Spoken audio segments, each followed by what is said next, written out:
শুভ সকাল বন্ধুরা, মেঘার পরিবারের আরও একটি নতুন ভ্লগে তোমাদের সকলকে অনেক অনেক সুস্বাগতম। প্রত্যেক দিনের মতো ভিডিওর প্রথম ঝলকেই হাজির করেছি সারাটা ভিডিও জুড়ে আমি কি কি দেখাতে চলেছি তারই এক ঝলক। আজকের সকালের ওয়েদারটা দেখো, কেমন যেন একটু ঝিমানো মতো, রৌদ্রের সেরকম একটা দেখা সাক্ষাৎ নেই। ঠান্ডাটা তো বেশ কয়েকদিন ধরে জাঁকিয়েই পড়েছে, আর সেই সাথে জাঁকিয়ে পড়েছে আমার অলসতাও।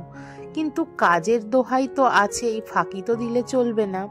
তাই রান্নাঘরে আমি আর মা দুজনে একসাথে এসেছি।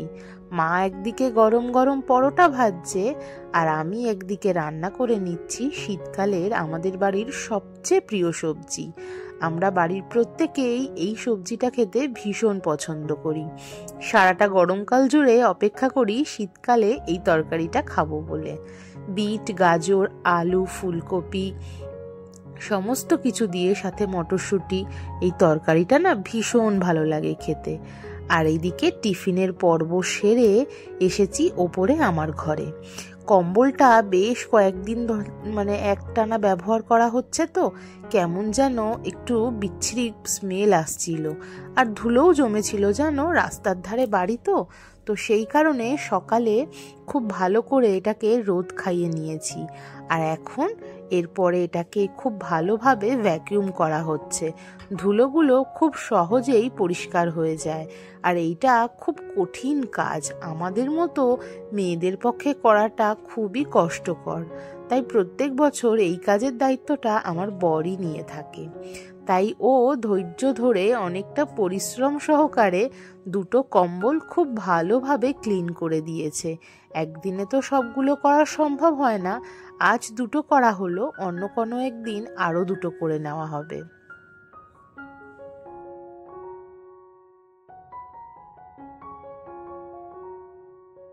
এই কাজগুলো করা কিন্তু ভীষণ ধৈর্যেরও ব্যাপার, আর হাতটা তো প্রচণ্ডই ব্যথা হয়, আমি তো ঠিকভাবে করতেই পারি না। সেই জন্য যখনই এরকম ধরনের ডিপ ক্লিনিংয়ের কাজ থাকে সেটা ওই দায়িত্ব সহকারে করে দেয়। কতটা পরিষ্কার হয়ে গেছে দেখো ধুলোগুলো, পুরো কম্বলগুলো না ডিপ ক্লিন করার পরে পুরো চকচক করছিল, আর ফ্রেশ জিনিস ব্যবহার করতেও ভালো লাগে। এরপরে খাওয়া দাওয়া সেরে এসেছি বিকালবেলা কেক বানাতে। আজকে আবারও একটা কেকের অর্ডার ছিল। শীতকাল যেহেতু, এখন তো বেশ ভালোই টুকটাক করে অর্ডার হচ্ছে, তো ভাবলাম তোমাদের সাথে আমার কেকের ডিজাইনগুলো একটু করে শেয়ার করি, আশা করি তোমাদের ভালো লাগবে। আর আমার এই ধরনের ভ্লগগুলো যারা দেখছো এবং আমাকে বন্ধু করে নিচ্ছ, তাদের জন্য আমার তরফ থেকে অনেক অনেক ভালোবাসা রইল। আর যারা ভিডিওটা দেখছো কিন্তু লাইক দিতে ভুলে গেছো, তারা কিন্তু ভিডিওর মাঝখানে অবশ্যই এখন একটা লাইক করে দিও। আর যারা প্রথমবারের জন্য আমার চ্যানেলে আজকে এলে, তারা আমার চ্যানেলটাকে যদি তোমাদের ভালো লেগে থাকে তাহলে কিন্তু সাবস্ক্রাইব করে বেল বাটনটা হিট করে দিতে পারো। সবার আগে ভিডিওর নোটিফিকেশন তোমার কাছেই যাবে, আমি কথা দিলাম। আজকে হচ্ছে একটা ম্যাঙ্গো ফ্লেভারের কেক, আর কেকটা একটু অন্যরকমভাবে ডেকোরেশন করে দিচ্ছি। আর কাস্টমারের কোনো স্পেশাল কোনো চাহিদা ছিল না, বলেছিল তুমি যেরকম ভালো হয় করে দিও।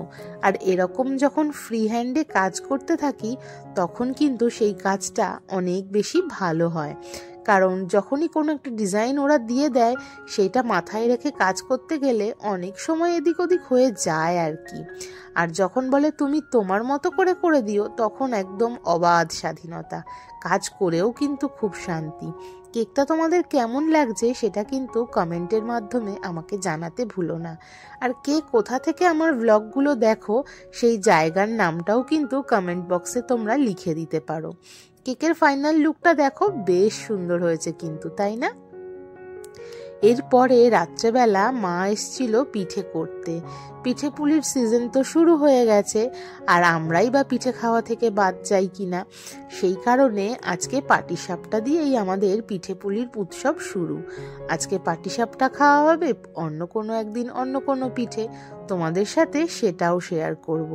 আর আমার মতো তোমরাও কে কে পাটিসাপটা খেতে ভীষণ পছন্দ করো সেটাও কিন্তু আমাকে জানাতে পারো। আমি এক একটা ভিডিও দেওয়ার পরে অধীর আগ্রহে অপেক্ষা করি তোমাদের কমেন্টগুলো পড়বার জন্য, কারণ তোমাদের এই মিষ্টি মিষ্টি কমেন্টগুলো আমাকে ভীষণভাবে এনকারেজ করে পরবর্তী ভিডিওগুলোকে আরও সুন্দর করে তৈরি করার জন্য।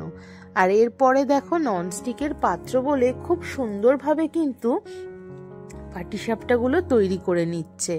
আর সব যত ধরনের পিঠে হয় তার মধ্যে আমার কিন্তু পাটিসাপটা খেতে সবচেয়ে বেশি ভালো লাগে। ভাপা পিঠাটাও ভালো লাগে, তবে প্রথম লিস্টে কিন্তু আমি পাটিসাপটাটাকে রাখাটাই পছন্দ করি। আমার মতো তোমরাও কে কী ধরনের পিঠে খেতে ভালোবাসো সেটাও কিন্তু আমার সাথে শেয়ার করতে পারো। আশা করছি আমার এই ভ্লগগুলো তোমাদের ভালো লাগছে।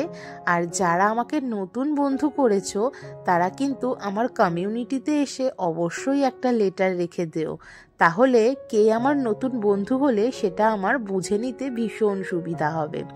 আর আমরা যে একে অপরের হাত ধরে এগিয়ে চলছি সেটাও কিন্তু একটা ভীষণ ভালো ব্যাপার। সবাই মিলে একসাথে কাজ করলে সেই কাজটা কিন্তু আরো অনেক ভালো হয়, তাই না?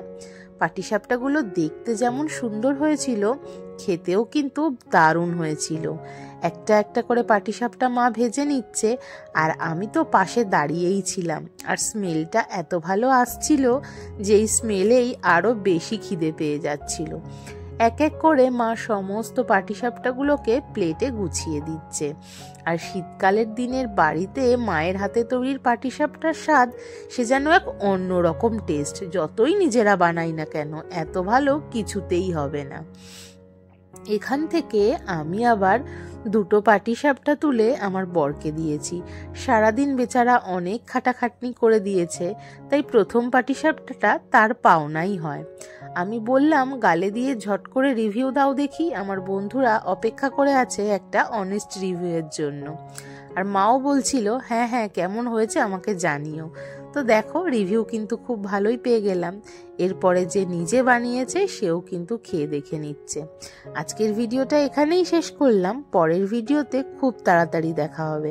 ততক্ষণ সকলে ভালো থেকো।